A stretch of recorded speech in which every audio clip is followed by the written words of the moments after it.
Yes, guys. So we are live for episode number 3 of the Mindset Tune-Up Show. And I'm pretty hyped tonight. I've said that kind of every time, but I'm bringing it back home to the UK today. Obviously, we've had 2 people on from over in the USA for the first 2 shows. And then I brought it all the way back to Manchester tonight with my man, Jack Alford. I think I pronounced his surname right. Just asking him in the backstage there. I'm going to bring him in a sec, but I just want to talk a little bit before we bring him in, because this guy, I got connected through him through a mutual friend called Eamon from No Excuses. Jack's repping his hat already tonight, which I love. And I followed this guy for a long time. And I always talk about surrounding yourself with the right people, and not just people that you are connected with in person, but people that social media, anything like that. Like, get people into your eyes, into your ears, that feed your brain in the right way, in a positive way, in a way that directs you in the way that you want to go. And a little story about this guy, man. We've connected a bit. We sent each other a few WhatsApps and connected. And he sent me a motivational clip, man, of Mayweather, and he was talking about it. And the fact of the matter was, just watching him on social, on Insta, motivated me more than that clip anyway. I'd literally wake up in the morning, Jack's already putting in the work, and it kicks me in my ass to go and put it in whatever area that may be. And this is what to highlight just before I bring Jack in, because this show tonight is probably going to lean more towards fitness in nature, but I want everyone to apply the aspects of mindset that we talk about can be applied to any area of life. And what I mean by that is, I might not necessarily be training on the day, but I see Jack out there putting in work, and it just puts me in a mindset of, right, I'm going to go and put in work on whatever area that may be, whether it's going to work, whether even it's just with my kid or my family. It just puts you into the right frame of mind to be the best version of yourself and putting yourself in the position to get what you want in life. And we're really going to bring that out tonight. I'm going to really dig into Jack. Just before I bring Jack in, the best bit about this is he texted me about 10 minutes before the show, just asking about swearing, and I was actually pissing myself. So guys, just to let you know, obviously, if you're watching this with kids and stuff like that, tonight may be an episode where there are a few swear words dropped in. And again, if you follow me on social media, as I always say, if swear words come out, it's in passion. We're doing it in flow with conversation. It's not aimed at anyone, but I just want to make you aware there will be swear words dropped in tonight. So I want to say that at the beginning of the show, because again, myself and Jack, we're just raw and honest, and that's us in nature. So just a heads up on that. But I'm going to bring the main man in now. So guys, welcome Jack to episode number 3. Here he is, the main man. Yes, mate. How we doing? You good? Sound all right, mate? Yeah. Yeah, you're all spot on, mate. You're all flowing. Sound. So, yeah, good, mate, yeah. Good, man. Well, thank you massively for coming on the show tonight. I really appreciate it. I think you've been in my mind for a long time to get on this as soon as I started to think about doing it. But I think when I did the Ultra on Monday, I think you came into my head a lot, because that's something that you put a lot of hard work into your competitions, and you're really putting a lot of prep into your training, into your outcomes. Mate. And I'm going to touch on a little bit of that as we move through. But something that I want to highlight kind of from the off, because this surprised me like massively. So I wanted to drop it straight away before we kind of dig back into kind of your journey a little bit, Jack, mate. But like, I never realized you had a job. Like, I thought you were just some full-time fitness guy, man. I was like, this guy's just fitness fanatic. And then we had a voice note, and you're like, nah, mate, I'm working away all week. It's like, what? Yeah, mate. It's like, yeah, I'm not back till the weekend, so I won't be there till then. I'm like, what the? I couldn't understand it, man. So you've got a full-time job. I've worked away since being 16. Like, wow. I left school and I've worked away every week, mate, fucking since then. Like, every week, Monday to Friday. Sometimes I've got to stay until like the following Thursday, like Monday to the following Thursday, come home Thursday. But yeah, mate, that's been my life since I left school. Okay. So it's not difficult anymore. Like, until I was around 20, I had my first daughter when I was 20. I hated it, mate. I was like, I ain't doing this shit. There's no way I am carrying on being away from my family all the time. But then I saw something on Instagram, and it was like this guy speaking basically, and he said, there's nothing wrong with having a normal job. Like, in a world full of, you've got to be an entrepreneur, and if you work for someone, you're a bum. Yeah. It's not real life, mate. And I had a family to feed. So, I appreciate what you're talking about there, because again, there has been a boost in the last 5 years, like say, like this entrepreneurship and creating your own business and all this kind of stuff. But at the same time, it's what you need to work off and what works for you in your life. And I think that Exactly. I'm going to like jumping ahead of the gun, but I'm going to drop it now. Like, how do you structure? Because obviously we're going to touch in terms of competitions in a bit and the things that you enter, your races you enter and stuff like that. Yeah, But just out of curiosity, straight off the bat, like, how do you prepare for a week where you know you're going to be away from home? Yeah. In terms of keeping up the training like regimen, are you always working in the same place when you're working away? No, Was mate. it so do you have to Like, search gyms? You have to take equipment? Like, where you pretty at with it? much at the minute, for the past few years, it's been very still different locations, different apartments every week, different hotels. So the training is non-negotiable, mate. Like, end of story. I don't find that difficult. If you find that difficult, that's for you to work on. But the training side of things is non-negotiable, mate. I've got all the kit. I've got time. Like, bear in mind, mate, I treat working away like a training camp, like a boxer goes away from his family. Wow, that's powerful, So man. I finish work, mate, at 4:30, 5 o'clock. Sometimes, say between 3 and 5 o'clock on average. I then have until 10 o'clock at night when I go to bed to train, eat, get to the pool if I need to go to the pool. So that's a good 5 hours. So in a way, my job allows me to do what I need to do. And the training is all there, structured. I used to have a coach. I learned a lot. I'm now doing a bit of my own stuff. But structuring training and around work is Sunday's a busy day. Because basically, mate, bar my treadmill, everything that's in that container goes in the back of the van, like before the tools, mate. And it's sometimes I get people saying, "Oh, mate, you're mad. You're carrying all that." Because I take it out of my container on a Sunday, I put it on my van on Sunday night, and then on Monday, I put it in an apartment. It's over there now. And then on Thursday night, it goes back on the van. Friday morning, back in the container, and it just repeats. I'm in a routine, mate. So just I'm going to keep jumping in when I can, man, just to help everyone else understand, just in case someone's tuning in and doesn't know much about Jack just yet. So basically, when Jack keeps talking about his container, and this is just always stood out to me, man. This is just next level. So Jack got a container dropped in his garden. So he basically has a gym in his garden, like literally a container. So if you jump on his Instagram and you see him on his bike, or I think you've even got a boxing bag set up in there, haven't you, and everything? Yeah, I put that up a couple of weeks ago. So it's like, man, it's phenomenal. So when he keeps talking about his container, taking equipment out of that, this is how structured his life is, man. And this is what I'm talking about not just discipline and dedication, but it's like utilizing your creativity to make sure you've got everything that you need. And I want to kind of drop, but before we start delving into that, we're going to go back into the work in a bit, because I want to something I want to get across tonight.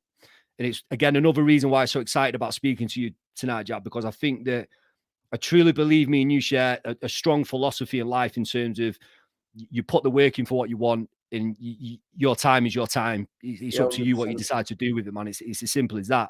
So just before we delve into kind of going back into like how you are capitalizing on your time, can you talk a little bit about your upbringing? Because I think when we touch base through WhatsApp, you're from Hatley, aren't you? Yeah. Did you say your dad had a boxing gym in Hatley? Yeah. Right? So my dad boxed all through being a child, fucking like an elite level amateur boxer. And then when I was a tiny baby, mate, I don't even know whether I was born when he opened Mottram and Attersley Boxing Club underneath the old precincts on Attersley.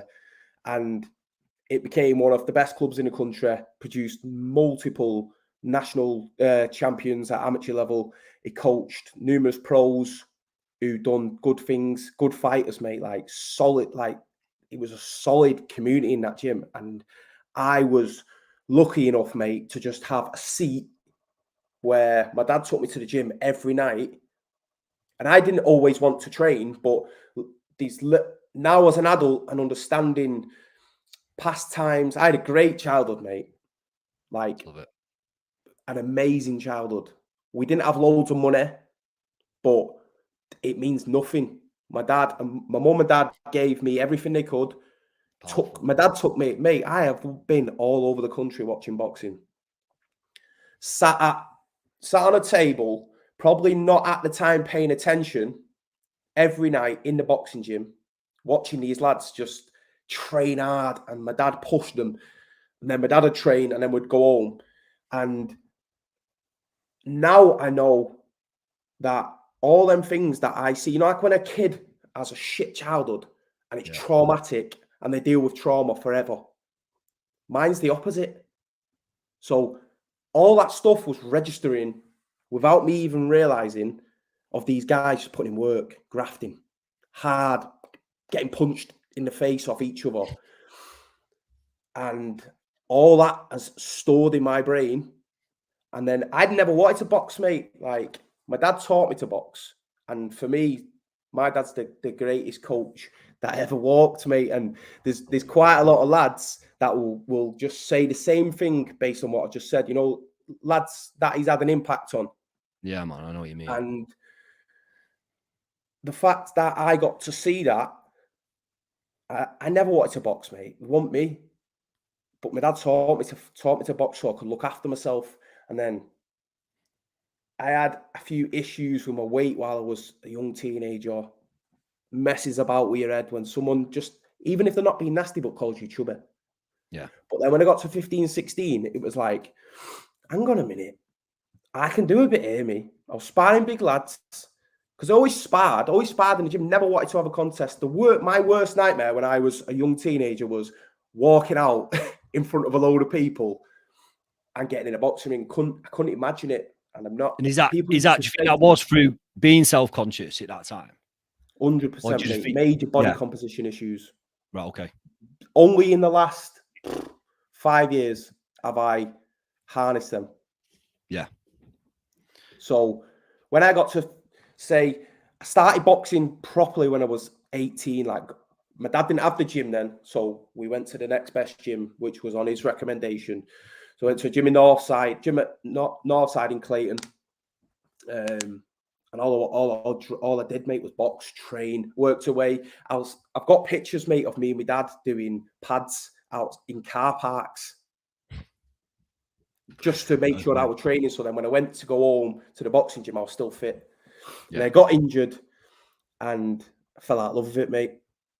Okay. All I wanted to do at 17, 18, just before Poppy was born, I didn't have a lot of money. I didn't want a lot of work. I thought, I'm just going to box. I'm just going to try box. And then I got injured and knocked it on the head, mate. And that was kind of my childhood. But what do you mint childhood, mate? Class. So I love how you talk. I kind of like really appreciate how honest you're being in terms of a good upbringing. Very honest in terms of that money wasn't a highlight and you weren't financially well off, but that didn't make a childhood bad. That actually made it good. I think time. What's that? Time. Yeah. That's what my mum and dad gave me all the time in the world. My dad took me everywhere because I played a lot of sport as a kid. I had everything that I needed. He took me to pool competitions, tennis, football, basketball, everything, mate, and never said no. Never said I'm too busy or anything like that. Where do you think? Because funny, like I've had this conversation with the two other guests, and it's nice because obviously I had my son who's coming up to 1 in April, and the vibe I got off the other two guests as well is how much of an impact their father had been on them. Yeah. So kind of just before I go a little bit more in depth in terms of how that's created a lot of traits within you, how do you think your dad formed his kind of work ethic and mentality from? Like, is this been bred through your family, or do you think he transitioned into saying my dad was pushed because of how good of a fighter he was, how good of a boxer, mate. His videos of him on YouTube, mate, he's fucking class. Even now, still watching videos, and I'm like, this guy was sick. And he was like, he's told me stories, mate, where his dad's had him on the school, and actually like Christmas Day in the snow doing sprints. And his dad was not like my dad. Okay. His dad was like army, military, nasty. My dad took a different approach. My dad done all this stuff with me, but never said, you do this, you'll do that, you'll do this. Yeah. Brought me up completely different, mate, and molded me into the man that I am now. So you've gone through being at the boxing club. seeing the hard work being put in, seeing it as a young kid, and then obviously getting into the boxing as you came up, and you've talked about obviously getting injured and kind of falling out of love with boxing a little bit. But during that time, what mentality did that breed into you? And the reason I'm saying that is because as a coach, what I try to help people understand is generally you are showing a discipline in one area. You can be disciplined in one area, not another. You can be organized in one area, not another. You all have traits. It's just what you're deciding to put it into. Does that make sense? Exactly, yeah. So for you at the minute, you're putting it into multiple areas, but you're showing the same disciplines, the same traits, the same characteristics to be the best version of you in different areas. Whereas a lot of other people feel they don't have a certain trait. And it's like, well, you do have it, man. You're showing it towards your kid, but you're not showing it towards yourself. You're showing it in your work, but you're not showing it in your training. You are showing it. So where do you think like what being in a boxing club, watching the work ethic, watching the hard work being put in, started to create Jack's mentality? So I've always been full on, mate. Like from being a kid, I played golf as well, and love it. I would go to the fucking field across the road from my house in full golf gear, full rig. Whatever I've done, I've gone like full on in, and the people around me, mate, sometimes, I actually feel a bit sorry for him because even now at 30, I am full on, mate. Like hard work. My missus needs a medal, mate. We're going to touch on the missus in a bit. Because I'm full on, mate, and I've always been like that since being a kid. So it doesn't matter whether that's been like, I had a paper round, mate, right? When I was 13 to about 15. And it was relentless, mate. Rain, sleet, or snow. My dad used to come with me and he used to help me, but it was full on, mate. Cleaning cars, whatever it was. I've always been a bit like toe dipping, mate. I don't do it. Yeah, well, do you know what's funny? I was literally going to say one of the messages you messaged me was that you say I don't toe dip, I just jump straight. Toe dipping, mate. If you put your toes in cold water and you jump in and it's freezing, you're going to say, fuck that, I ain't jumping in there. But if you just run and jump and jump in the water, you got no choice, mate. You're in there. And that's the outlook I take on life. Like, even though I've been a floor layer since being 16, mate, I've done a lot of other stuff to try and make money when I was skint, mate. And spent a lot of money as well on education. And it's just like relentless, mate. Sometimes I've been up at 3, 4, 5 in the morning, straight up that, and I've got work at 8. And I just to try and, because I had kids young, I always, like, I was brought up with the opinion from my dad and my mum, you have children, mate, look after them. Yeah. So it doesn't matter that it's 2 o'clock in the morning and I'm still building a website for someone. My missus, sometimes she'll be like, Jack, turn the computer off now. Like, it's Friday night, it's 2 o'clock in the morning, 23. I'm like, needs to get done because I need to get paid. Yeah. So any area of my life, mate, I just go all in because I don't see the point in doing anything in half or just fucking about testing the waters. I don't see the point in it. And do you know when you're talking here about some of the graft you've put in different areas, the times you've been getting up at, the times you've been staying up to put the work in, the different things you've done to earn money or support your family, is your mentality at any point kind of been feeling sorry for yourself? Never or once, in mate. those situations, Knocks me sick. Or has it just been like, this has just got to be done? I cannot ever imagine sitting on the couch thinking, what have I done to deserve this? Why me? And I know that some people can't fight that. And I feel for them, mate. But I can never, ever imagine. And I think it was children that changed that.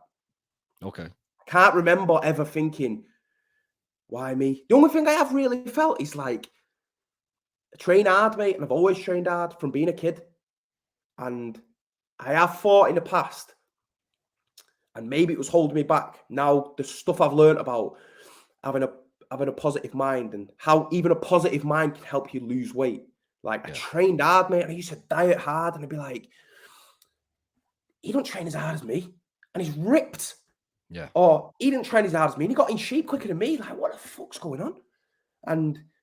But only in the past 4 or 5 years that I thought, I don't care. Like, I've got a little bit of back fat at the bottom. I've got a couple bit of love handles, but who gives a shit, mate? Because I do what I do. Yeah. But never once, mate. Never once. I can't ever imagine, because I would just say to myself, "What are you on? What? Why me? Shut up, mate." Well, it's funny because guys, I told you it'd be a real talk tonight. I told you it would be. But Emily, Sorry, mate. No, mate. This is exactly what. And we listen. This is about the Mindset Tune-Up show. Is about bringing different people in and showing different people's mindsets. And I've been excited about this one because I share the same views, and it's as simple as that. And I'm very outspoken in my approach, and it's why I believe in anyone. The way anyone approaches life, if it's working for them and they're in a good place and they're positive and they're driving forward, man, it's what it's about. But Emily just put in the comments, and I was laughing at this, but she put best quote from Jack on Insta, and apparently you put the work in or shut the fuck up. Yeah, shut up, mate. Yes. Because it's not that deep. That's the thing with it, right? Training, dieting, like toe dipping, just stop talking about it and just go and do it. Like if you are able-bodied, because these people that are not able-bodied, mate, and working. Yeah. If you are able-bodied and if you're tired, get up earlier. If you're tired, go to bed earlier. Sorry. If you ain't got time, get up earlier. Yeah. Don't complain, man. I love it, man. And this is the thing that, and again, this is why people, I'm hoping, are going to take things away from this. And sometimes when people hear something in the moment, they kind of get resentful. But when they step back and it starts to sink in, it can really make a transition in their life, which is why I'm a big believer. You got to speak what's on your heart. You got to speak. You got to speak your truth, man. And I think what you're talking about, and what I love as well, is like when you get someone speaking their truth, and then all you see is them living their truth. I'll never be nasty, mate, because there's no point. But like what you were saying there about feeling sorry or pitiful, just go and stand it. Like, it sounds corny, mate, but go and stand in the mirror and look yourself in the eye and say, "Why is this happening to you, mate?" And you'll feel like a piece of shit, because that's not normal. It isn't right. Yeah. To feel, why is this happening to me? No. Just make a change. And that doesn't mean go and do an half Ironman. Don't go and run a marathon. That just means just put little things in place over time, and then things will change. Simple as that. Well, one of the quotes that you put on, and I think I robbed it and put it on one of mine, but I think it gave you a shout out, was discipline over motivation. Yeah, all day, mate. And it's like, a lot of people don't know the difference. Yeah, mate, but it's like exactly that. I get a lot of people messaging me and like, "How are you so motivated to get up at that time in the morning? How are you so motivated to train all the time? How are you so motivated to kind of push these businesses? How are you so motivated when you've just had a kid?" And I'm like, guys, I'm not motivated. When I woke up that morning, I didn't. It was snowing. It was freezing cold. I had to stand and ice my fucking wind mirror, thinking, why have I got out of bed? Last week on Friday when I swam, mate, I pushed myself down the mattress, mate, to get off the bed. Yes, it's the first time in a long time that the training since January has been like ruthless, mate. For the first 6 weeks, I'm on a deload week at the minute, and I've been praying for it, but I'm a little bit bored now. Now it's getting towards the end of the week. It's a bit like I'm rested now. But last Friday, mate, when I swam, it was pouring down with rain. It's still dark because the pool, because I want to do a swim early, so I get to the pool for like sometimes, mate, I'm waiting for the doors to open. So I swim for around an hour, and then I get back to the house for about 7:45 when I'm at home anyway, and I take the kids. Typically, I'm at home on a Friday, so it's nice. I go swimming in the morning, and then I take the kids to school. But mate, it ain't easy. No. I get messages a lot saying, "Wish I had your motivation, mate. Ruthless you. How do you do that?" And I'm like, mate, because if your boss said to you, "Need you here tomorrow at 7," you would be there. Yeah. But when it's something that you can just pay it off, it doesn't really matter. You can fuck it off till later. You just have an extra half an hour, but at half an hour, mate, what's it worth? It's half an hour. You just had 6-7 hours. It's funny that because I used to. That's when I started. When I was coaching early mornings, and our session started about 6:15. So I generally have to get up if I was coaching at about 5. So in my mind, I was like, I'm going to get up an hour earlier than that, because early's early. Like 5 a.m. is no different to getting up at 4 a.m. Yeah. Like 5 a.m. to 9 a.m., I can understand the difference. But if I'm getting up Yeah. at 5 a.m. to go and coach at 6, there's no difference in getting up at R3, 4 and No. going and putting a shift in before. And again, it's this mentality shift and switch. But I think that there are mornings when I get up and it's dark and I go to the gym and I've got a nice, excited feeling. I'm like, there's an eerie feeling about it. I'm just pumped up. It's like everyone else is asleep. It's grimy. And I'm just like, this is what it's about for me. But that's not every single time. There are mornings, like you said there, when that alarm goes off, and especially since a kid and you're knackered, but it's like, right, this is a grind. That's the difference between motivation and discipline. Yeah. Right there. Discipline can be built, mate. 1,000,000%. Like, I used to be big, mate. Like when my missus was pregnant with our first daughter, Poppy, mate, I was huge, mate. I was 21.5 stone. So let's dig into that then, mate, because that's something that I did want to bring up. So now you brought it up, let's touch into that. But can I just start back a little bit from that? So you talked about, obviously, when you were a bit younger, being a bit self-conscious about the body. Yeah. At what point was the transition, like, in terms of, right, was it a transition of, right, I'm going to transition my body now, or was it just more work put into a specific kind of sport, if that makes sense? Like, what was your first target? Triathlon. You don't even understand, mate, how scared I was to stop lifting weights. Wow.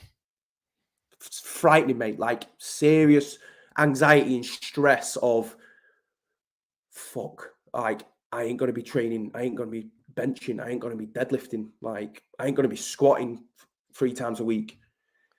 And so what was the fear there? The fear of loss of strength, the fear of loss of size, the fear of not doing weights anymore? Because when I started triathlon, so 2016, I got in good shape, mate. I got in good shape in 2014. I lost 7 stone in between 2013 and 2014. I got a diet off Kerry Kay's. My dad took me to see Kerry Kay's. Got a diet off Kerry. And it was ruthless, mate. It was savage. And a lot of my discipline, I say it all the time, has come from them times where it was like straight up, mate. I was sat in the pub on the estate with a couple of the boys at a party. And I said, I'll be back in a minute. I went out to the car and I ate cold chicken and broccoli, mate, out the boot. Vile. Wasn't educated on nutrition or anything like that then. So 2014, that was, got in good shape for my wedding. Was happy with it. I thought I was happy with it. My head was fried. All I cared about, mate, was getting abs. All I cared about. It's the biggest letdown ever. Okay. What, getting there, So then, or just that as a goal? You got abs sold 67 million other people. Yeah. And I sacrificed friends, social life, because again, I was relentless, mate. Tracked everything. Nothing went in my mouth, mate, without going on the scales. Yeah, love it. Weighing myself every day. It's not a healthy life.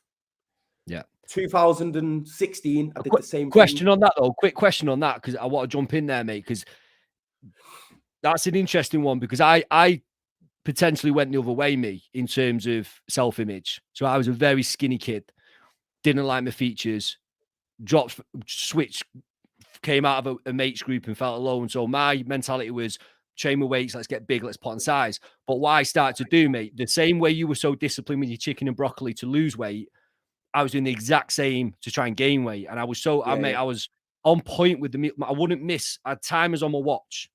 I had my foods weighed out and prepped. And I'm talking like the most on point you've ever seen it. Yeah. But I was doing it. But what I feel, and although I know I was probably doing damage at such a young age because I was kind of strict out, doing all these things, like you say, to stay lean, but try and put aside. I think that bred a discipline into me that I never found from anything else. 100% wouldn't change it for the world. And it taught me a lot. Taught me about food, taught me what is good and what is bad, I can kind of look at a meal now, mate, and know how many calories are in it through years of tracking. Yeah. And it taught me a lot like that. It just, if I stopped triathlon, for example, I would not live that life. And I think that's down to education as well. Like, there's a lot more education around now than there was when I first started tracking and dieting. So when you kind of went onto this raw diet, when I say raw, I mean like hard diet in terms of stripping up, the focus at that point was get the body fat down. Just to get shredded, mate. Like all I cared about. I just wanted to like Steve Cook. Right, Steve Cook, them guys on the Olympia stage, mate. Like not the big dudes, the aesthetic, athletic looking guys. Yeah, man. And I was like hell bent on looking like them. And in reality, I was never gonna look like them, mate. I've got about 40-inch pelvis. These guys have got waists that big. Like, and I think that it was the youth in me as well, being a bit gullible, a bit naive. But yeah, mate, I did it again in 2016. Got in good shape. I was probably the biggest and leanest I've been. I was about 17 and a half stone, but I was lean. Wow. And I look, because I can put muscle on rapid, like, but I also gain fat quick. Yeah. And then after that, it was like, I've done it again and I feel like shit. Because it was hard, ruthless dieting, like no drugs. Did you crash off it though? Yeah, mate. Is that what it was? So you got to a point to Mexico in October, and I was about 16 stone 7. By January, mate, I was about 19 stone. Right, yeah. I've got pictures, mate. You'll be able, and how they're 4 months apart is crazy. Yeah. Well, the one on Instagram's pretty powerful. Is that your brother you with? Which one's that? You're on the beach. Yeah, my brother, our kid. Yeah. And is that your daughter as well? Is your daughter with you? Yeah, it is, yeah. She's 10 now, mate. That's madness. So how old were you then?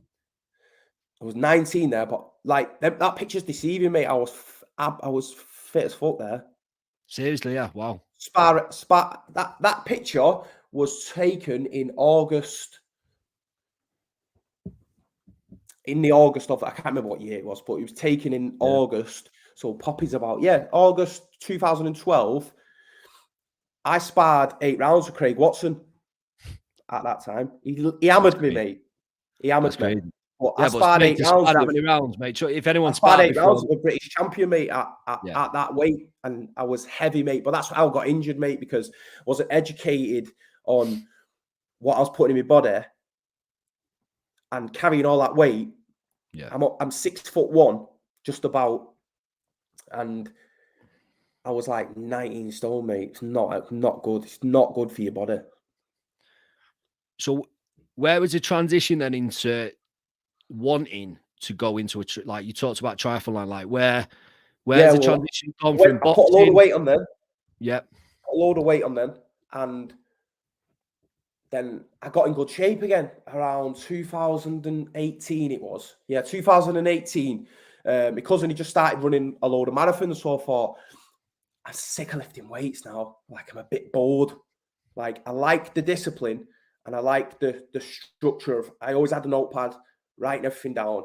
I enjoyed all that, but I was bored, mate. I used to go to the gym and it was like, I need something else. So I spoke to him and said, listen, mate, I want to start running. I want to run a marathon. So he was like, yeah, get on it, mate, get on it. And then one of our mutual pals does triathlons. I didn't know he did triathlons, but he's like, mate, he's like, fuck all them weights, the shit. Get on the track, get on the triathlon game. Like, I see you on the bag. I was good on the rower. He said, I see you on the rower. He said, you've got a good engine. Get on the triathlons.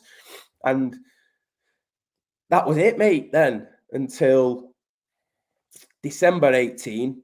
Very good with dates, mate. That's why I keep referencing him. I've been pointing it. That's good. It's good. December 18, so what was it? No, October 18, I ran an half marathon, Manchester half. I did it in 1:58.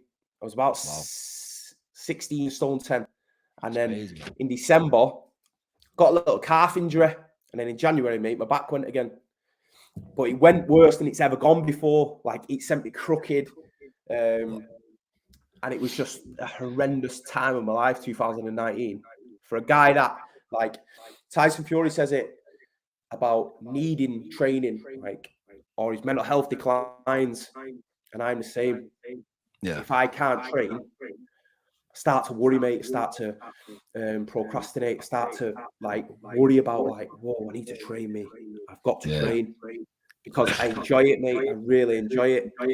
But then I spent a year in agony, like couldn't sleep in the bed, couldn't sit on a couch. I was on codeine, ibuprofen, paracetamols, mate, just purely for pain relief.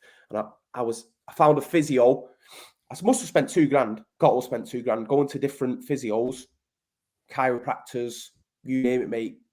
And this guy fixed me, mate, in 6 weeks. Wow. 6 weeks, mate. I can't thank him enough. I always message him. I always go back to him. I always refer people to him. And no, I don't care what anyone else says about him. He fixed me, mate, and he gave me my life back in 2020. So 2020 was when I started taking triathlon seriously.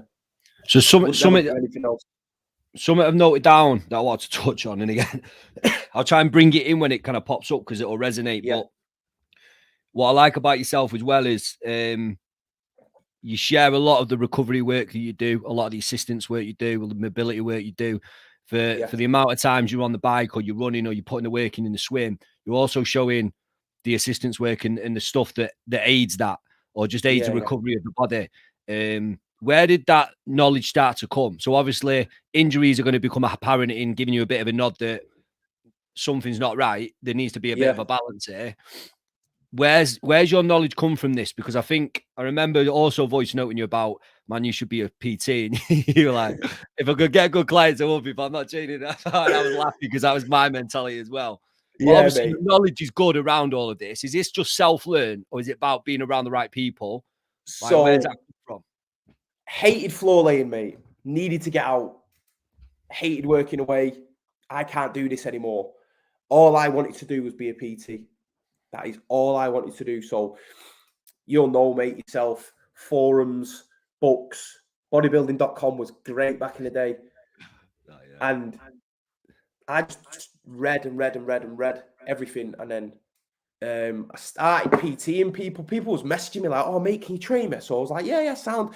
And I ain't got a level 3, but I've got a lot of knowledge on programming strength, periodizing training so that people, I've worked with a couple of athletes, boxers, footballers. And then it was like, everyone's a PT. There's loads of PTs. So I was like, what can I do? And I love the human body, mate. I love how it moves. Like, you can just go deep into it. Like, it's a sick machine. And so my missus was like, why don't you go into physio? So I was like, physio? Like, let's do it. So I had a look into it, and I didn't get any GCSEs, mate. I ain't stupid, but I was a bit of a knob in my last year at school. Didn't get any GCSEs. So it was like, to go and do a higher education course to get to uni, I work away. How am I supposed to do that? So I've done a bit of research, and I could get a level 5 diploma by going to Manchester Uni once a month for a week for 12 months. So I got a level 5 diploma in sports injury management, sports therapy. Basically a physio, mate. You just can't call yourself a physio. And I worked with some seriously intelligent people, mate. Like one lad called Brad, mate. He is the cleverest bloke you've ever met when it comes to anatomy, human body, how it moves, how to treat injuries. Crazy, mate. So I spent 18 months learning about anatomy, mobility, all that kind of stuff, treating with my hands people. And I did that for a year. And was the one there for you, or was the one there for others? Yeah, for that it was. Because I trained people, mate, and it done my head in. Yeah. I think we spoke about this before. Like, yeah, that's what you said to me, yeah. All I wanted to do was be a PT because of my love. Well, at the time, I didn't realise it was my love for being in the gym, even the weights clanging about, going swimming, you know, just general fitness. My love for fitness was just like astronomical. And then when I started to train people, certain people, it was like, this is shit. Tasha was like, it's paying you. I'm like, it don't matter. Yeah. I'm passionate about this, man. And they're turning up saying, don't beast me tonight, mate. I'm like, what? What are you on about? Why are you even here? So it irritated me a little bit. And I know that's not their fault, No, but it no, irritated me. So then basically I got an opportunity to come back into flooring, which would give me a lot more responsibility and a better opportunity going forward. And it was like, again, like, fuck everything. Let's go. Yeah. All in. So that's where the mobility and understanding how the human body works to a degree. I ain't an expert, but I know what works and what doesn't. And what was your that's kind of where all like, and just to kind of jump in with Jack there, because again, there's something that I resonate with massively in terms of obviously when I was a personal trainer, and when you get someone coming in that doesn't want it, and that was my jump into mindset and self-development, because I started to work with people and understand a lot of people are trying to chase a goal in terms of whatever fitness goal it is, whether it's body shape or getting fit cardiovascularly or strong or whatever it may be. But there's something inside them that's not letting them do what needs to be done. Yeah. It's the mind not triggered to want to get in there and want to put in the work. Like we talk about the discipline over motivation. And it started to drain out of me. Again, money wasn't the be all and end all. I'd rather not be in the gym with someone who didn't want to be in there. I'd rather be in there with someone not paying me. And I think that's an important thing, because that transitioned me. But just a curious question, like when you went in to do your qualification, like were you all in on that as well? So like we're talking, like you went in for that. Completed my coursework before everyone else. Boom. Or every book that I could buy. And just like relentless, mate. In the van, my dad would be driving and I would have an anatomy book, learning insertions of muscles, what action they provide. Just relentless, mate. I love it. It just shines, man, because it just highlights where you're at and why you're doing what you do. It truly does. You're putting this into literally every area, which is pretty phenomenal, because again, it goes against what a lot of coaches say, but like that's not all positive, that though, mate. Like that can have a negative effect on you going forward, if that makes sense, if you understand what I'm saying. Delve into that for me. So I've got all this coursework to do, yeah? Yeah. I've got a full-time job. Yeah. I've got a family. I've got 2 kids at the time. But it was like, nah, this is important, man. So it has a negative effect in a way, if that makes sense. My attitude, like I was saying before about my missus and stuff, my attitude on sometimes, like my view on it is, I don't even know whether I should say this, but I'm going to say it anyway. You've got to be selfish sometimes. Yeah. You have to put in, because I always believe what I'm thinking is right. I ain't a nasty person. I ain't vicious or anything like that. So if I'm thinking I should be doing this, then I should be doing it. If that makes sense. No, it makes perfect sense. It's so I again, Matt, I think I've done a post on this. I'll talk it into my community group, but it's funny, like you're saying so many things that resonate, but like I work with people to define the word selfish. And what I say to them is, as long as you're not hurting anyone by it, like directly intending it to hurt someone, as long as you're not doing that, like you need to be selfish to be a better person. 100%. So many people aren't looking after themselves. And if you aren't looking after yourself, you can't expect to look after other people. You can't expect to be a positive person in life. So I think like highlighting that's important. And I think you talk about, it's your wife, isn't it? Yeah, my wife, mate. Yeah, I got married when I was 22.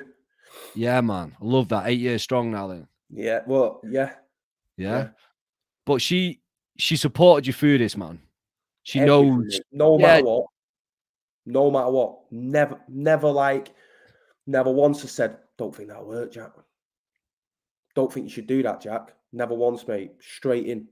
Like, you want to do that? Go on and do it. Like, if I said, I want to start, and she ain't a pushover, mate. Like, she's ruthless, mate. Like, she's a savage. She's straight up and a 100% part of why I am who I am. Love that. 1,000,000%. Love it. And what's in terms of, mate, she stands there in the rain at races for me, you know what I mean? That's a job on its own.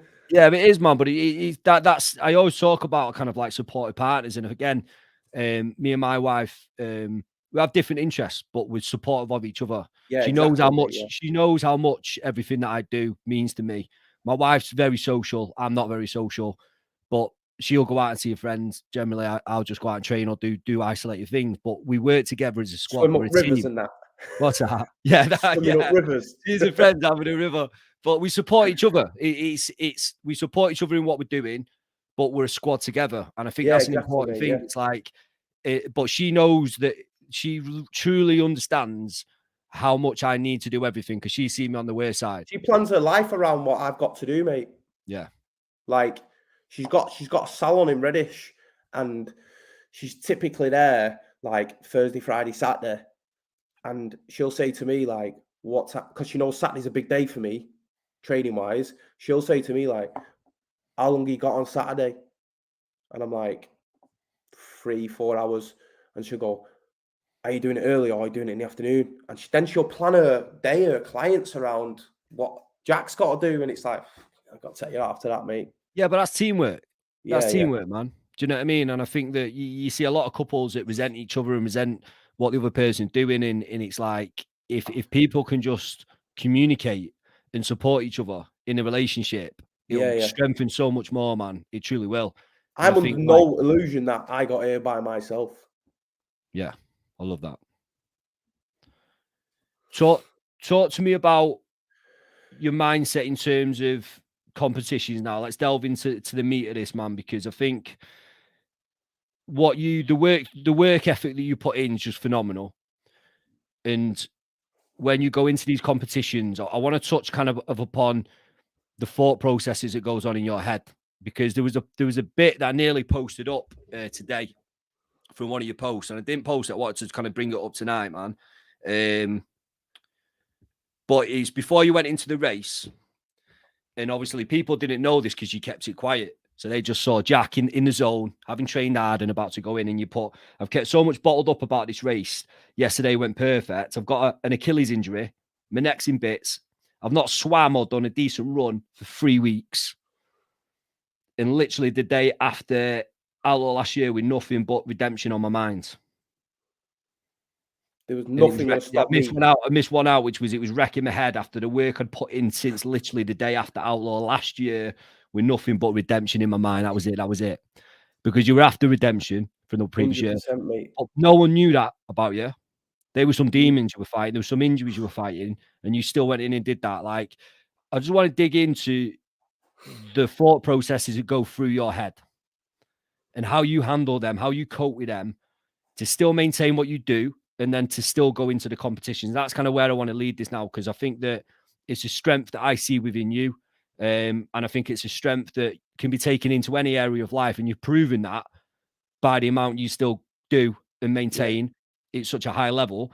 But I feel people need to start to realize, again, I'm such a strong and passionate person about understanding what's going on within your mind, not hiding it, not running away from it, not letting it control you. It is going to be negative at times. It is going to try and test you and push you. You're going to have demons, but ultimately, it comes down to you to take control of that. You got to deliver, mate. Yeah, man. So talk a little bit about. You don't have to go specific into that, but that was something that I wanted to highlight, because it highlights something that was obviously bubbling up within you. But 2020, mate, I trained my ass off. I got back into triathlon injury free in January, and then it was like I got a message off my cousin. He's like, "I just booked this, mate. Why don't you get on it?" And I'm like, "Why don't I get on it? Like, it's an half Ironman, you mad man. I'm not at that level yet." So, like, I can be provoked, mate.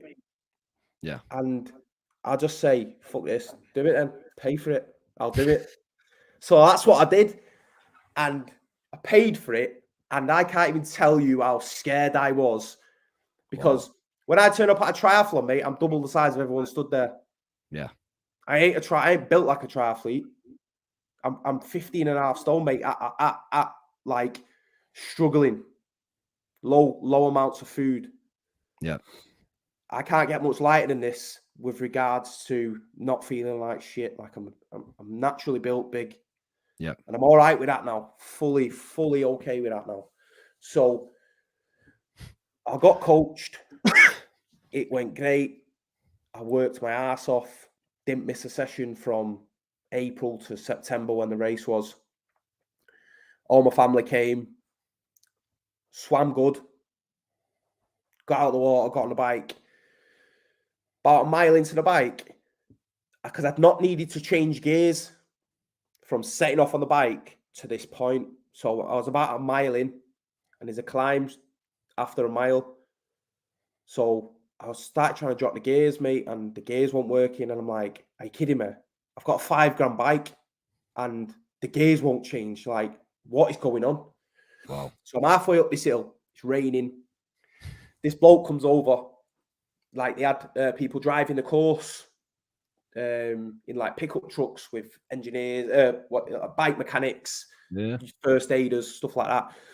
So this bloke, fair play to him, mate, he's laying his back underneath my bike trying to fix it. And basically, what happened when I put my wheel back on at home, I'd trapped a cable from my gears behind the wheel, and it burnt. They're electric gears, so it burnt through the cable, so I couldn't change gear. So he's like that, waving this bloke over. So this bloke come over in the car. He's like, come on, mate, we'll take you back. I said, it's absolutely no chance, mate. I'm going back there. It's not going to happen, mate. He's like, what do you mean, mate? What do you mean? He's like, you've got no gears. I said, can you put it in the middle? Like the middle of the cassette.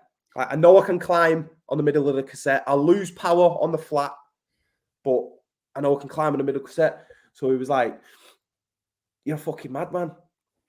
So I did the bike in one gear, mate. It was like being on a BMX. So next level.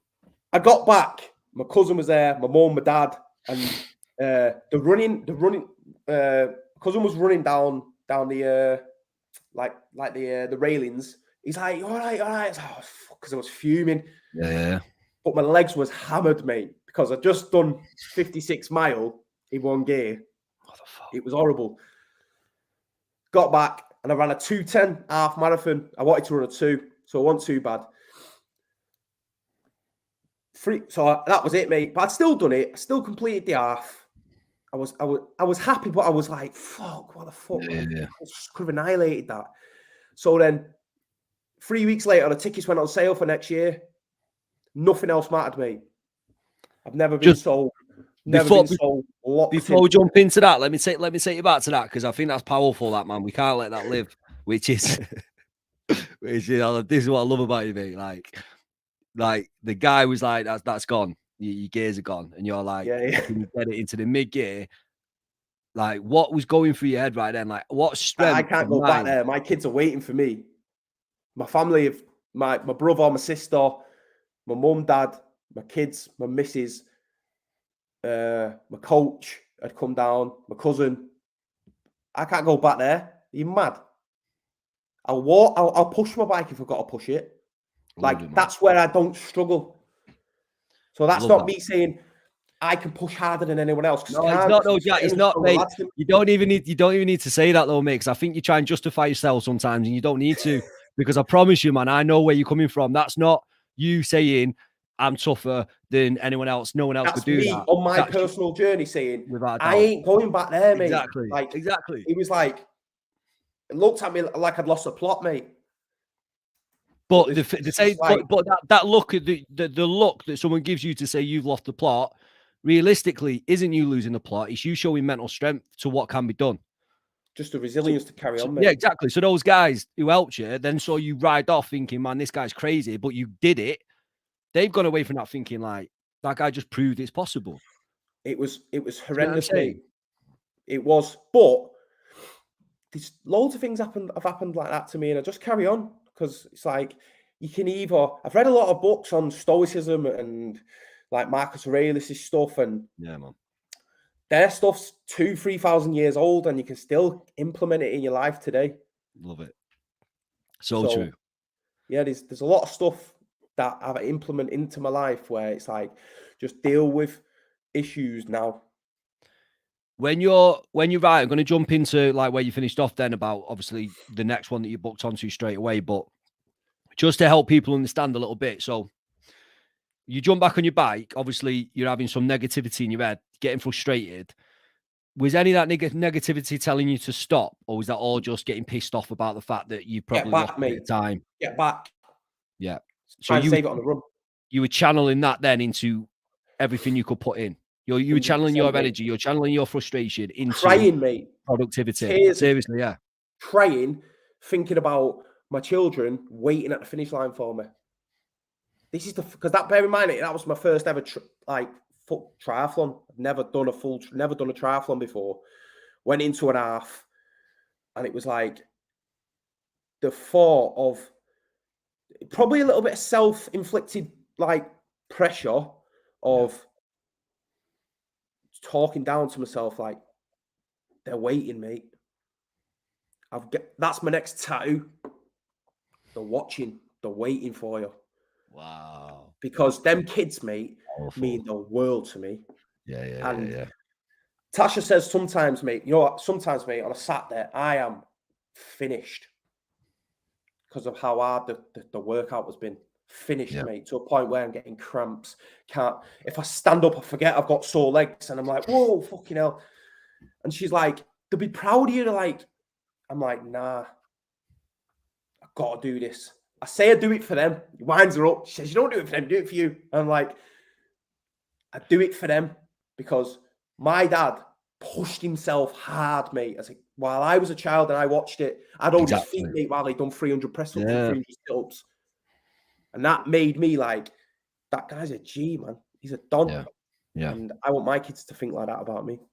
Yeah, man. And I think you hit the nail on the head, which is it's for both. Because I'm in that mindset at the minute in terms of like I put the work in, but since having Jax, man, I just want him to, man, he's only fucking 9 months, but I want him to still be there now, seeing after stuff that I do.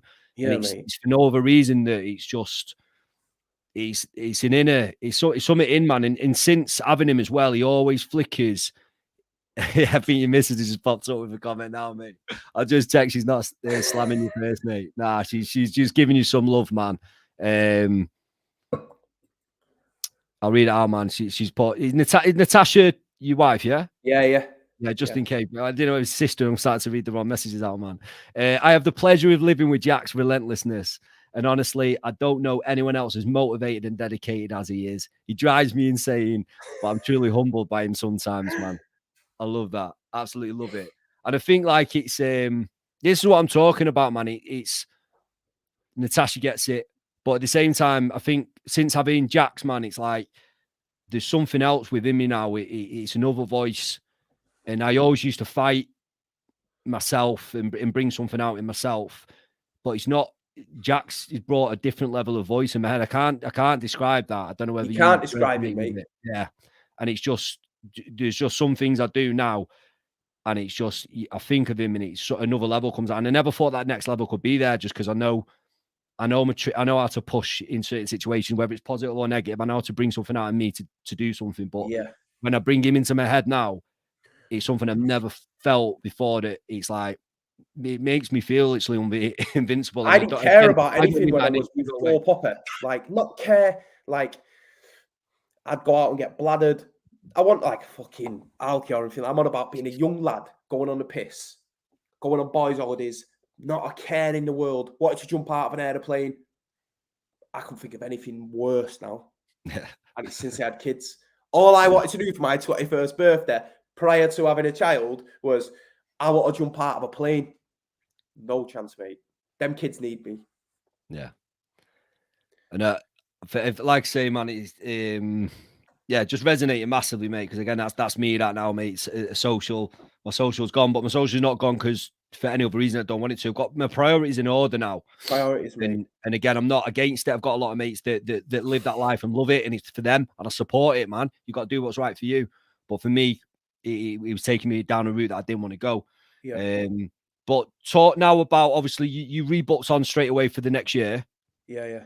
So in terms of demons in your head for that next year, what was your propel like? What was your thought processes? Were you running off negative emotions in terms of what had happened last time, or were you transitioning that into positive thinking? Like, where do you sit with utilizing negative thoughts and where do you sit with utilizing positive thinking? Can you, in your own way, manipulate the two? Do you think one's better for you than the other? Kind of like what drove you that year? So it's to say that I don't have negative emotions or thoughts is bullshit, and anyone that tells you they don't is a liar. Simple as that, because we're human beings, but it's just knowing how to control them and how to manipulate them to become, how can I deal with this now? Yeah. So as soon as I booked it, it was like the word redemption, mate. Like, I thought about that word. And that's why that's all I writ, because I thought about that word every day. Like, no, it was no one's fault. It wasn't even my fault. I ain't a bike mechanic. I don't actually know a lot about bikes. I've never had a puncture yet, mate, in 2 years. So I don't even know whether I can change a puncture. Mate, get learning in that case happens next time. It was just a case of, I have to fucking nail this now. I cannot move on unless I nail this. I even had thoughts, and I was acting out scenes in my mind of, if I got a puncture or something happened again where I couldn't complete that race to the best of my ability, which I know I'm capable of, then 3 weeks later I'll book it again. And nothing else gets completed. We don't go forward any further until that race gets nailed. And I nailed it, mate. But so powerful. There's a couple of things I want to dig into there, man, because I think I'm a big believer in like mental rehearsal and visualization. Like, these are things that a lot of top athletes do. And it's something that I try and transition into clients, even if it's nothing to do with sports and fitness, just life in general. I think like trying to envision like you said, I also do something, I've done this in my own life as well, but it's like reframing, and it's going back to a situation and thinking like, what should I have done or what could I have done? And it's not to live in regret. It actually transitions your mind. So if it ever happens again, your automatic response is to do what you know needed to be done. You're like you're rewiring your brain to understand, right, if this happens again, you automatically know what to do. You don't panic, you don't freeze, you don't think fuck, you just get it done, and it pushes you forward. And I think a lot of what you're talking about there, especially when you talked about kind of like just the visualization process, do you do that in terms of the training aspect as well, or do you just do that? Mate. Yeah. I can look at a session on Training Peaks, which is where my training's all programmed in, and see how the set's going to look. And that's how I think that I get through tough sessions to the best of my ability. Like, I ain't saying, mate, that I complete everything and all the numbers are up and everything's easy, because it's not. Just very good at speaking to myself. And if you look at the pictures from 2020 to 2021, the year after, got the same suit on, and got the same bike, because that picture of me and my daughter at the finish line, I saw that, mate. Boom. That's all I saw. I'm doing it now with Ironman UK. All I can see, because I went to Ironman UK this year and I was like, I got to do that, man. I ain't fucking about anymore. I ain't doing these little because I tell myself, like, I ain't doing these little shitty half Ironmans. I've done 6 of them now. I'm doing a full, because the feeling I got at that swim start, a couple of my pals were doing it. Seeing them walk into that water at 5:30, 6 o'clock in the morning, the tunes, like Hans Zimmer kind of tunes, mate, I'm getting goosebumps now. It was like, all I can see now is me running down that red carpet in July, and there's no other outcome. Whether that is, even if it takes me the 18-hour cutoff time, it doesn't matter, because I've done it. Yeah. And I can see it. And that's all. When I'm on the bike, I've got a picture on my phone of the red carpet at Bolton, and it's all I want. And if something goes wrong, mate, where my bike fucks up or I get injured in the race or something happens, just go again, mate, but rebook it. And nothing will change until that race has been completed. Why do you think, and this is just a curious question, and it's something, again, that I'm passionate about. I wasn't going to ask this, but it fits in kind of nicely with what we're talking about here. Why do you think in a sporting world or a fitness world, visualization in that kind of scenario is so powerful and so many people use it with success? But then in every other area of life, if you ask someone to visualize a goal or where they want to be or a change, nothing to do with sport and fitness now, just in life, they look at you as if to say, like, that's a bit weird, isn't it? Like, why would it do that? And you're like, well, it does. Like, it's such a transition where people they go around every day picturing the worst case scenarios, Yeah, catastrophizing, worrying about what's going to happen with the mate or what's going to happen with this and this argument here or this thing in work. They are visualizing there all the time. But then you say, right, okay, let's visualize some goals in whatever area it may be. Let's split your life apart. Let's set some goals and let's visualize you being there. And you hit this wall. It's like, it's a bit weird. I can't see myself doing it. Yeah. Where do you think like the breakages of people that are in fitness? Because again, I learned a lot from bodybuilding in that scenario. Yeah. So a lot of my role models from my teens when I got into bodybuilding, that's what they were talking about. Visualizing yourself in the mirror, visualize training yourself, visualize yourself on stage. And even though I wasn't going into bodybuilding, more than other areas of life. Yeah. And point blank, mate, without me going too deep into it, it's achievable. Yeah. Like, like people say, how would you get up at fucking 5 a.m. and go and get in, like in the summer months, go and get in a lake? I'm like, when I get to the lake, there's other guys in the water. Yeah. So I'm not special. I ain't talented. I'm just willing to just do some shit. Yeah. And I think that the visualization process, partly, I think, is due to it being very popular. The 9-to-5 kind of thing, people are stuck in a system where they're held back. Like, if you work 9-to-5, there's still time after work to put work in doing something else, be that training, yoga, reading. You don't have to just go to work, come home, and sit on the couch. I like to, well, I've done it with a physio. I'd never seen, this is weird, because I'd never seen a test like the practical exam at the end, which I was shitting myself for. I saw it in my head. I picked, if you, like my missus, she'll tell you, I picked the guy who was going to be my, what's the word? Examiner. I picked him. Wow. Who's my, I said to her, he'll be my examiner. Who's the examiner? This guy. Mate, that's powerful. I think that it's a very, very powerful thing. You know, like, you can't just like say, oh, well, I want to be a millionaire. Yeah. Yeah. And keep thinking about it. You have to do shit.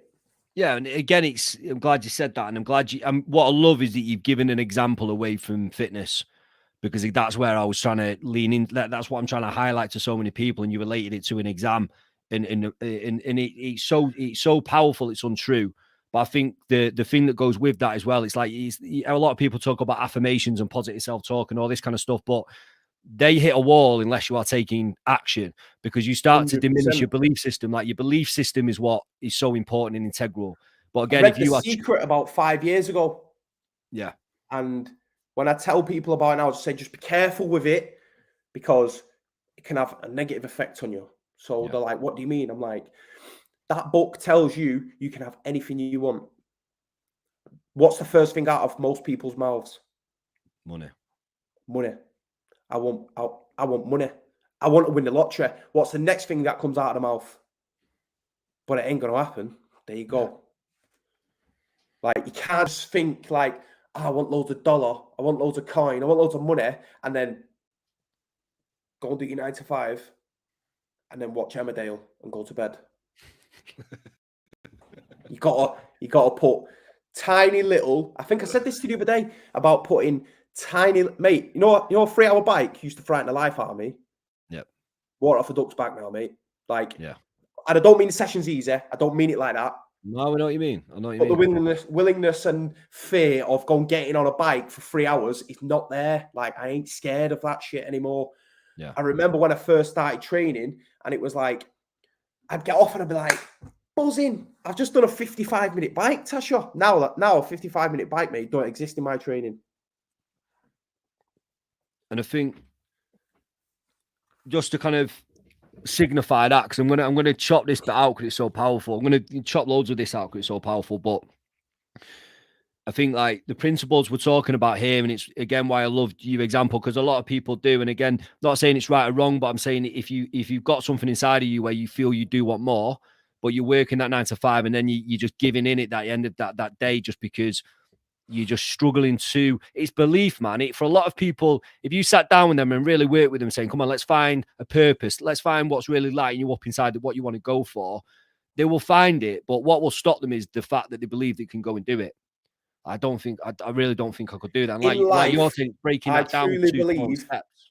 yeah, in life, mate, I truly believe that there is an element of luck, but also an equal amount of risk taken by an individual, which is why they're in the position they're in. I truly believe that. And the fact of you talk about luck, but again, luck generally comes through action. Bill Gates, mate, he went to a school in America. The first school in America had a computer. 300 million people, that guy went to a school where had a computer. Now owns one of the biggest computer companies that has ever existed. That is an element of luck. Yeah. But at the same time, if you want who's skint. If you want to flip that on its head though, and use the same scenario and say you say that's luck, but maybe it was just meant to be. Maybe it was meant to be him just because he had the ability then to turn that into what he then created. Do you know what I mean? Started with 3 pals. One of them is still with him. The other one walked away. And that, for me, when I read that thought, that'll stay with me forever, that. Because that is an element of luck, but he took the risk. Yeah. What, in terms of risk in your life, where do you think the risk lies? As in? General.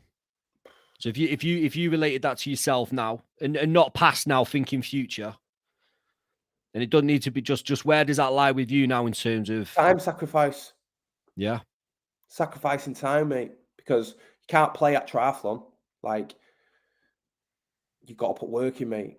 If you want to do them big ones and you take it serious, like you don't toe dip and you go all in, I can't miss a session, mate, no matter what. So can't do it.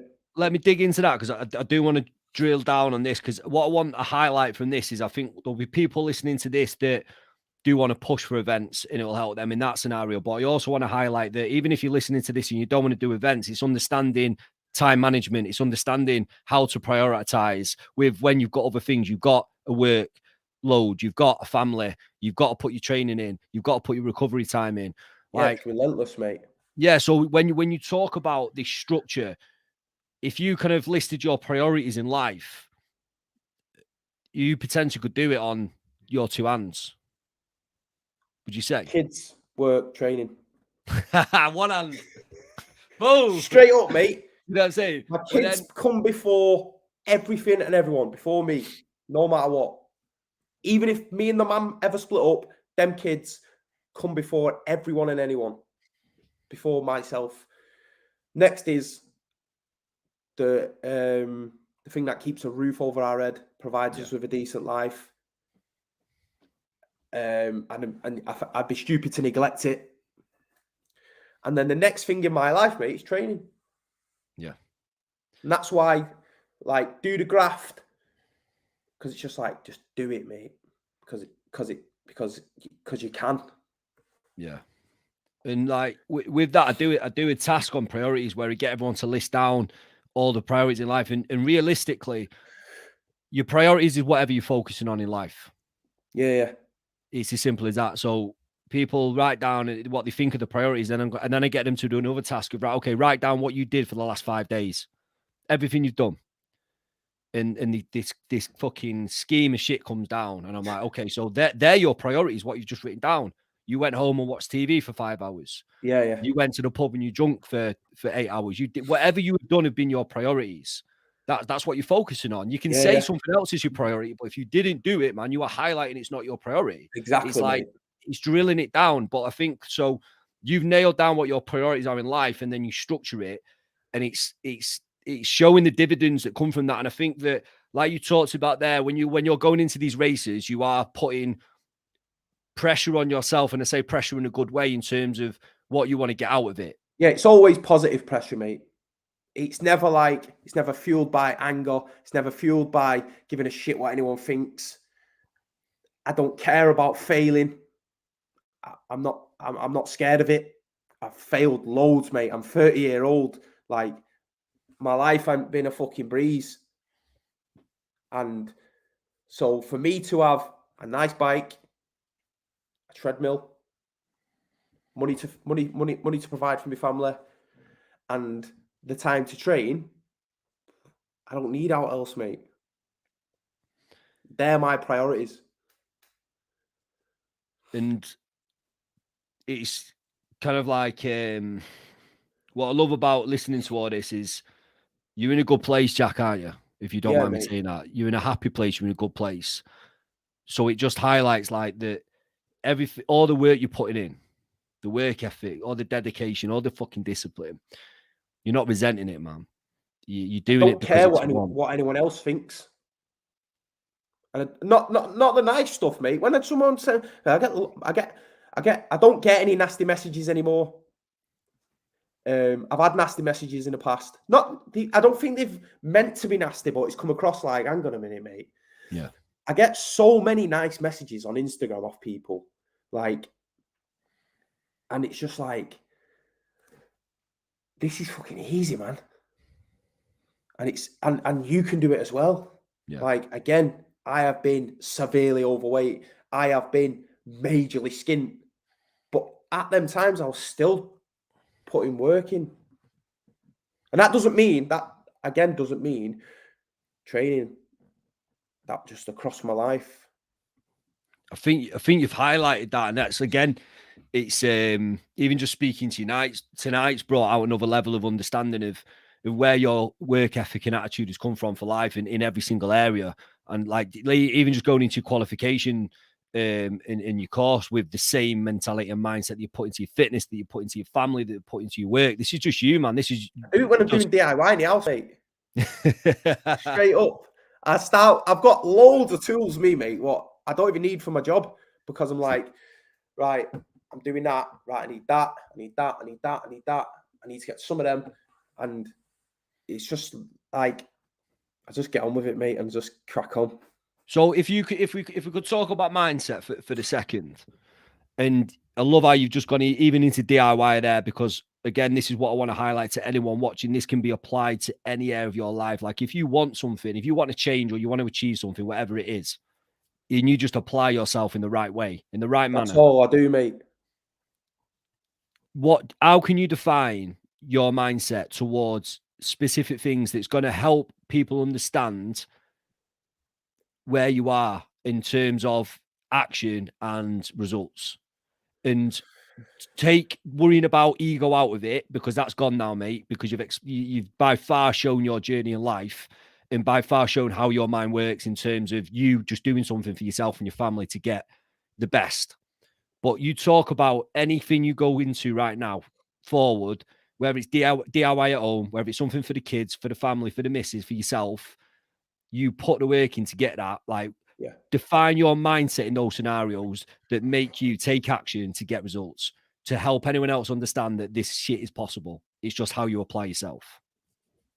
I just explore, mate, without the fear of failing or what might come of it. You know, if I fuck something up in the house, the DIY situation, I could just get a builder in to do it. Yeah. Someone who's skilled in it, but I'll have a go myself first. The triathlon is a big thing. Like, I am not meant to be a triathlete. I can't mix it with them guys. 5 stone heavier than them, most of them, but I don't care, because I do it for me. I do it because it allows me to look decent. It's not a hobby, mate. As you can imagine from the things I've said, I ain't got any hobbies because my brain won't allow me to have an hobby, if that makes sense. Like, anything I do it all in, which that's not then a hobby, it becomes your life. That's Do you powerful. understand what I mean? That is powerful. So it's like, I started playing golf again last year. That was it, mate. TV, golf every day, driving range, watching videos on YouTube. I just don't have the ability to have a hobby, if that makes sense. Yeah, it's kind of you make sense, because it relates into you when you talk about going all in. And I think the best thing anyone can take from this is that is that it's in terms of Jack's approach of going all into something, not being afraid of failing, which I think is massive. Just exploring what's going on, mate. And don't put pressure on yourself. Like, starting triathlon, Jack is 17 stone. These guys who are pro triathletes are 10, 11 stone maximum. Like 75 kilo is a heavy triathlete. I can't mix it with them guys. I can't run as fast as them because I'm carrying like another person. I'm carrying a child on top of me with what they weigh. But I don't care. I don't like, oh yeah, he's done such a race in this amount of time. Sound. Because I ain't him. I do what I'm going to do to the best of my ability. And I know I can look in the mirror and say, sound, mate, that was a good effort. And it not be a lie. Yeah. I love that. I think when I did the ultra on Monday and I got home, and the best Savage, part, mate. Just before you carry on, savage to just get up and run fucking 40 miles or whatever it was. Don't care how long. Again, don't care how long it took you. Yeah. Ran 40 miles, mate. It's fucking stupid. I know, yeah, mate. Fucking hell. But my legs were saying that the next day. just to kind of like reiterate something there that you were talking about, like the best part of that, which people didn't understand, was I lay in bed and my missus had to. I think our missus is aligned quite a lot in our journeys, but she had to lift my legs literally onto the bed because I couldn't raise them. And then she come and lay next to me. She just put her head on me, and I put my arm around her. I was exhausted. I was just completely exhausted. I was wiped out. I didn't have any thought in my head, but I was just lay there with this inner feeling of, man, you just did that. That wasn't for anyone else. That was for you. Yeah. You fucking put yourself through so much pain then. But I just lay there with this feeling of satisfaction just for myself, holding my missus with my son in the next room. And I can't, that feeling again, I can't describe to anyone else. And I don't want to give that anyone else. That was for me. And again, that's why people had, and again, probably the same as people have always questioned stuff. And I'm like, the feeling I get when I lay down in bed that night and put my arm around the missus and was in absolute agony, but I had this feeling and sensation in me just to say, Ben, man, like fucking well done. It's a nice feeling, isn't it? Yeah, it's just me just and saying that could be someone who's never run a 5K before. 100%, without a doubt. Without a doubt. Again, like I've said it quite a lot tonight, it doesn't have to be going doing a fucking Ironman. Just do something that you know deep down, because everyone knows deep down, mate.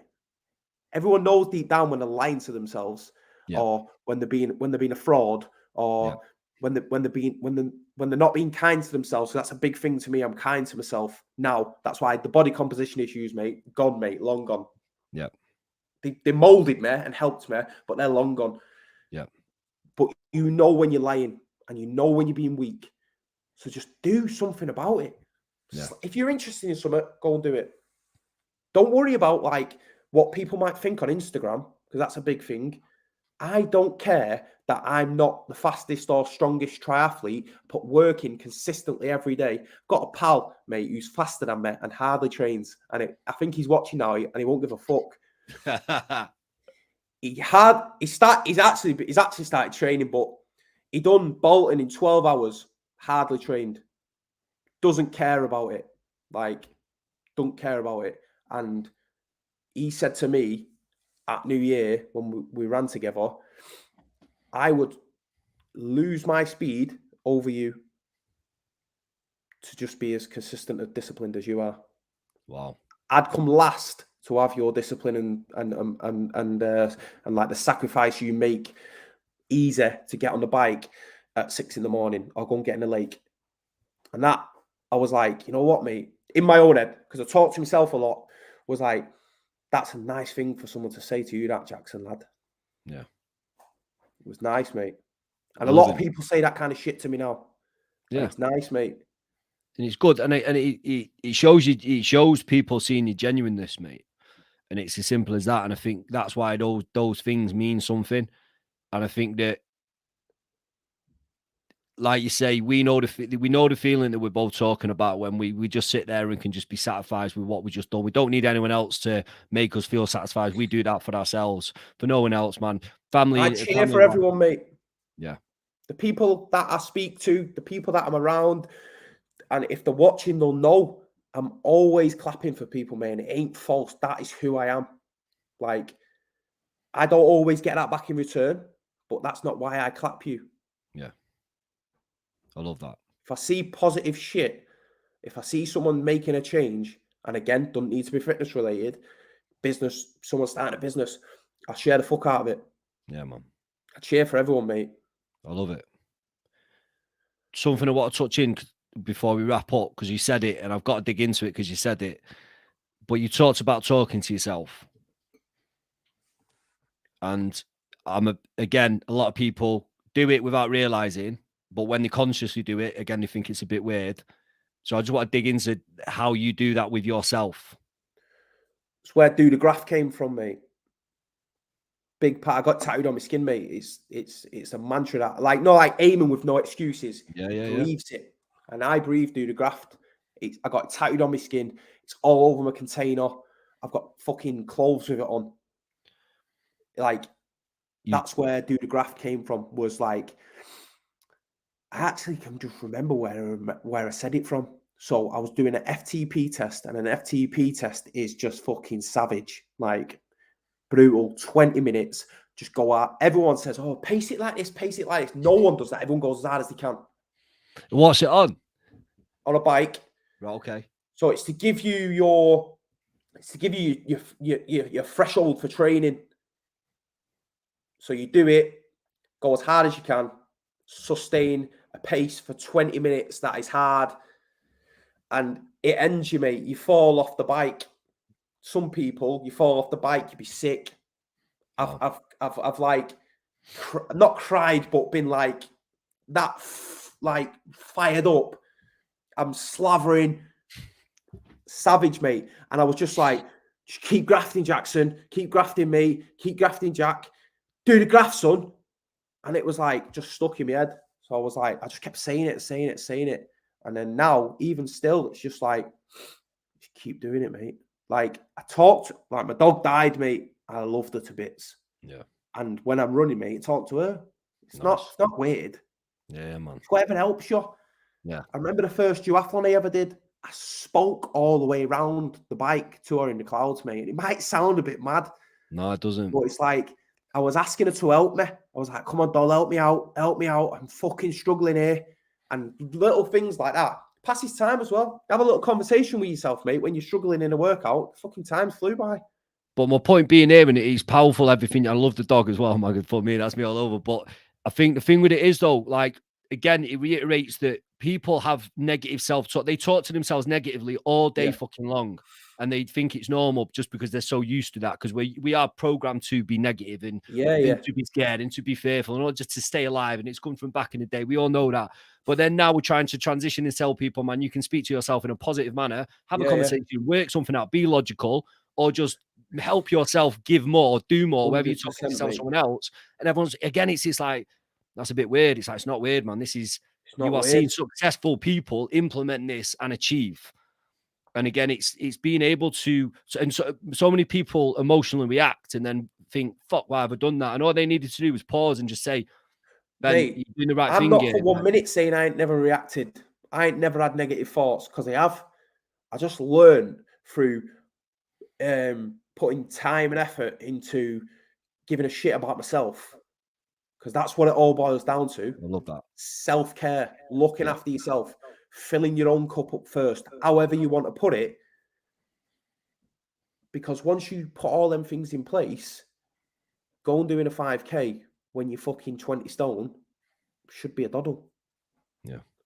And I don't mean the 5K should be easy, but getting out of bed or getting home from work, going on that run, it's because it's a very fine line, mate, with people that are struggling upstairs. Because, for instance, suicide, mate, you are fully gone. Your head is fried, mate. Yeah. And some dickhead on Instagram telling you to do the graft. You're like, shut up, mate.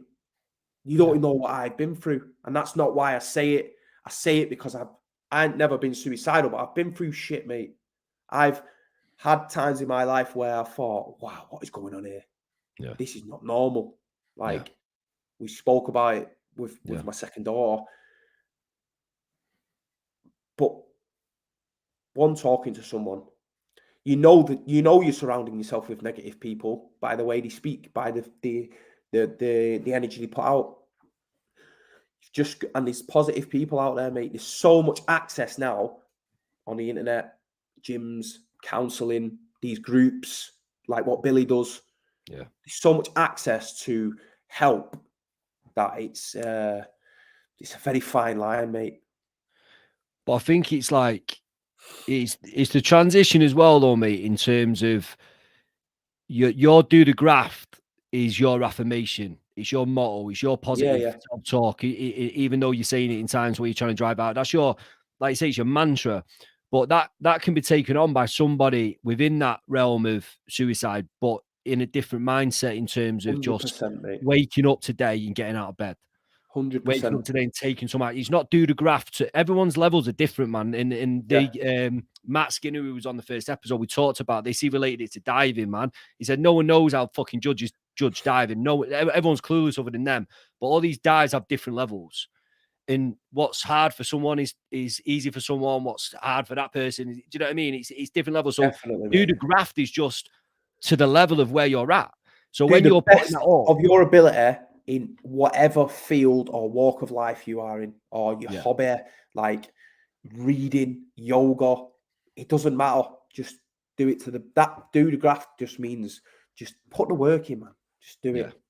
And you've related that because you said before, like you say, if you just see someone doing something positive on social or whatever it may be, you're just supporting that because they're putting in for what they want. It's like they want something to put in the ground, however small they may see it compared to something else. And again, that's exactly my mentality with anything that I do. Like I know there's 100 million people out there doing 10 times harder than me, but again, it's not about that level for myself. It's about what am I going to step out and do? What am I going to wait? Exactly. Like there's triathletes, mate, that I couldn't lace their boots, mate. Yeah. They're finished at home with their feet up, having a curry while I'm still fucking on the bike. I am under no illusion from that. But just the willingness to just carry on is a big thing that I'm proud of. You should be, man. And I think that people that know you understand exactly where you're coming from. And again, that's why these shows like this, that where I want to get people to come on not explain, but kind of just talk about themselves. I think if anyone that's listening to this tonight has seen your journey through life, they understand your mindset, they understand your work ethic, they understand why you say the things you say and why you do the things you do. And I just think that it's trying to highlight, and that's why I wanted you on so much, because it's not just someone goes onto your profile, man, they see the training effort you put in all areas, recovery, the actual performance, the training prospects behind it, the setup you've got, the equipment you've got. But you've dug in tonight about your whole journey, about your upbringing, about the stuff that you did with your dad in the car parks and in the boxing gyms. You've talked about the level you went to drop the body fat. You've talked about the love you got and the passion you put into your family. You've talked about the qualifications you went into. You talked about the job that you do and how hard you work for that. You travel, you take your gear with you, like all of these things, mate. And in this, I'm saying it for you so you don't worry about being egotistical, because you're not, man. You are just proving what is possible when you want what you want. Yeah, exactly. And again, you can want anything in life, but you just got to decide on it. And when you decide on it, you got to prioritize it. When you prioritize it, and just work. Do the graft. And Robin, do the graft, mate. Do the graft. And I'll never, ever. That's why I got tired on my skin, because whenever I might be feeling like, fuck me, man, can't do this, me. It's like, there, mate, forearm, bang, carry on. Powerful. Guys, that's something that I'm gonna ask people to do, which is think of something Jack's done there. Think of a strap line that Jack's done, his own fucking affirmation, his own mantra, his own thing that he says to himself. Do the graft that just pushes him at times, potentially when he needs it, but also at times when he's just looking for that next level. Yeah, mate. Because, mate, there's times like where you need to hear something that gives you a blast up the arse. Like what you were saying about you go on Instagram in the morning and I'm already in the pool. I get that. I do that and get it from someone else. Like I was saying, I get to the lake at 6:30 on a Friday morning. There's guys already swimming. Yeah. And a boxing coach said it years ago. What he says to his fighters is, I don't know if this is like, I'm going to say it, fuck it. He said, you'll always see a woman out running. Now, a boxer is an alpha, elite, a proper bloke, hard as fuck. They get punched in the face for a living. And his saying was, why is she out running? She's probably got 3 kids at home, mate. And she's probably out running while they're still asleep because she's got to go to work. Why is she out running? And it stuck with me that. I thought, yeah, why is she out running? And you'll probably notice it, mate, now. When you're driving to work or something, you'll see a bird and she'll be out running. Now, that's not to say women are any less than men. But you think of a boxer, you think elite, hard men. Got beat to run by one, mate. And it plays into, like you say, trickery of the mind. The coach saying that to someone to transition them to think mind games, mate. Done. Do you know what I mean? But again, you can be in control of them mind games, or you can let the mind games control you. And I think, like you say, it's been empowering to hear you talk tonight and understand how in control of your mind you are. Just to kind of finish off on that note, in terms of times when you have doubted yourself or had negative mind sets at certain positions, what's transitioned you out with them? Has it been just through continued action? Has it been through the way you talk to yourself? Like you've kind of touched on there. Like what's your biggest tip in terms of, we're not talking now just about the willingness to go and get it done. We're talking about someone who is in it, who's focused, is putting the graft in, comes to a bad patch, whatever it is, in whatever area of life it is, you hit a bad patch, shit starts to going against you, and you start to trip a little bit mentally. Like, what's your advice there to make sure you stay on track? And that happens, mate. Forward? That happens, like tripping up. It happens, mate. If you live in the real world anyway, you can't deny that doesn't happen. But just the fact that I seen it, I can't remember where I seen it. Might have been on YouTube, might have been Gary V, and he said like, you are like a 60 billion to 1 chance to be born, and you are here. And are you able-bodied?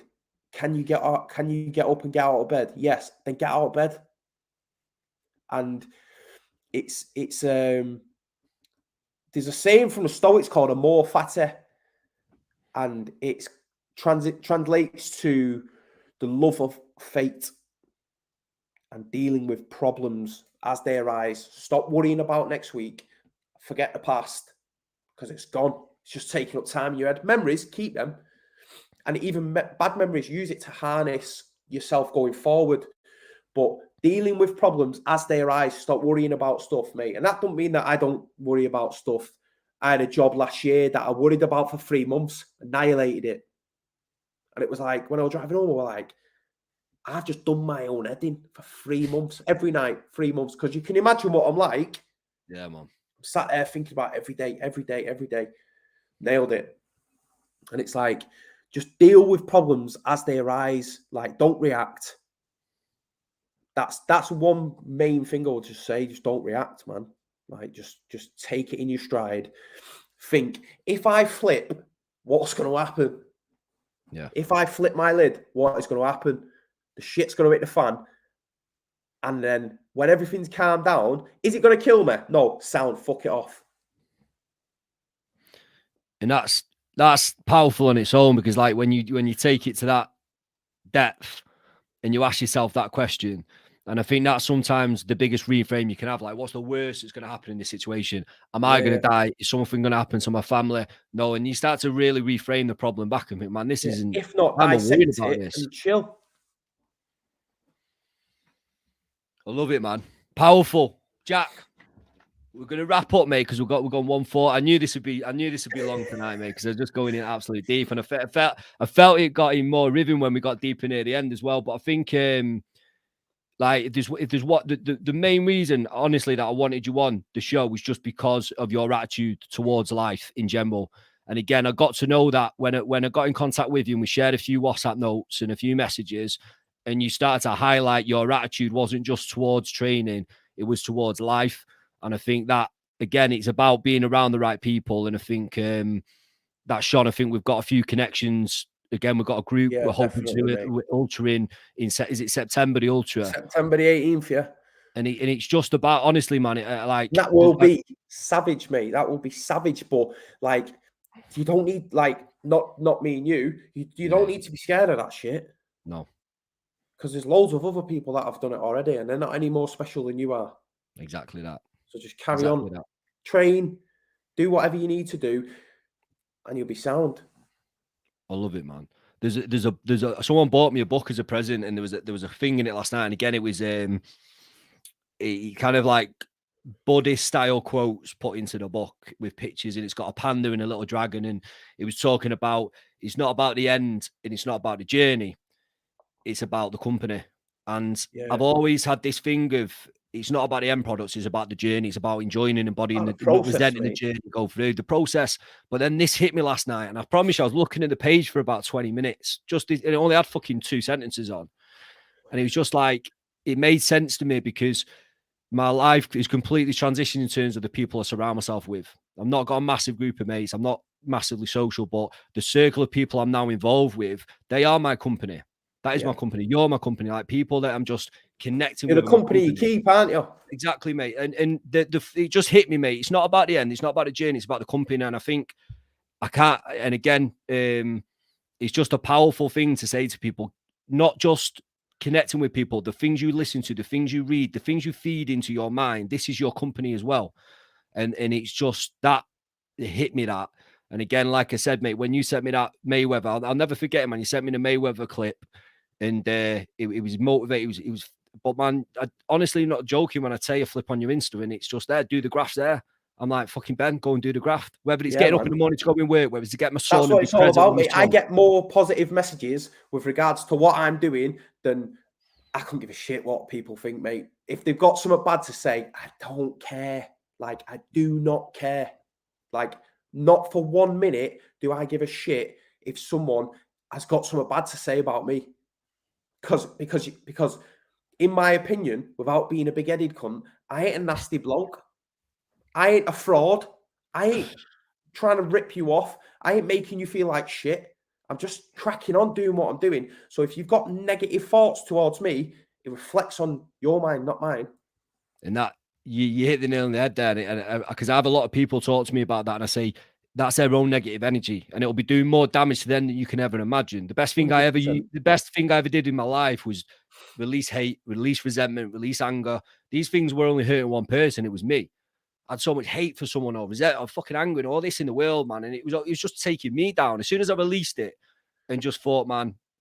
At first, it can come across like you're a bit of a pushover, or you're a bit soft. But really, I'm just in control up here, mate. Like, I don't care what people think. That's why I document everything that I do with regards to training anyway. I document everything because, like, there's too many people send me nice messages for me not to do it. Yeah. Just keep doing your thing, man.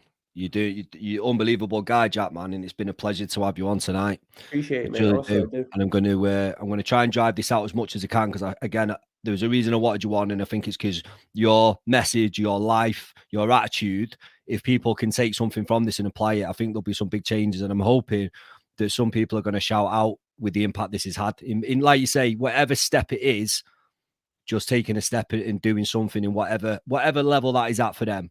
Yeah, I always say, mate, it doesn't need to be fitness. Yeah, bit bang on. Anything that's going to make you sound upstairs, mate, crack on with it. I love it. Because we all know what's right and wrong. True that. We'll finish there, man.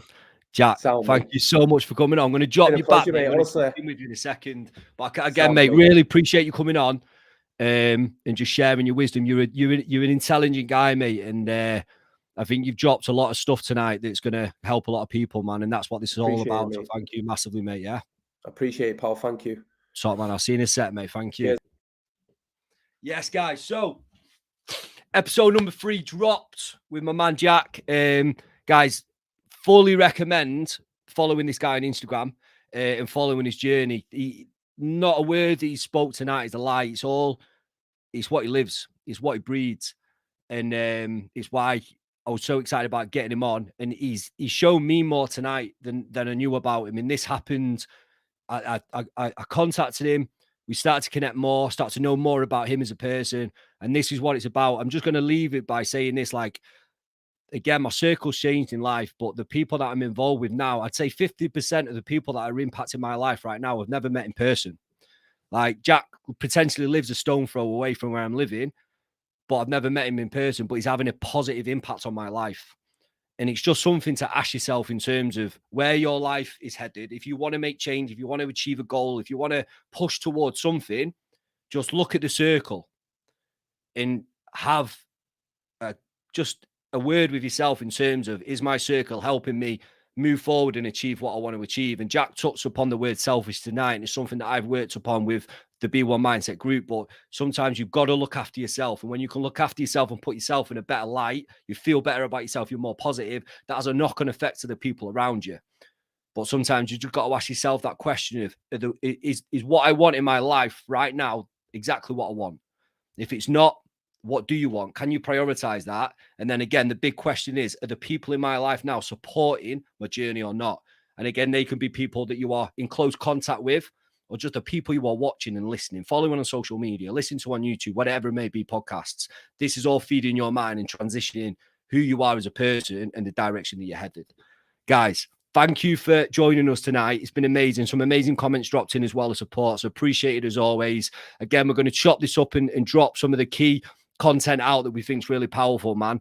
And look forward to seeing you next week for episode number 4 with the next guest to come on the Mindset Tune-Up Show. Appreciate it, guys, and I'll see you all soon.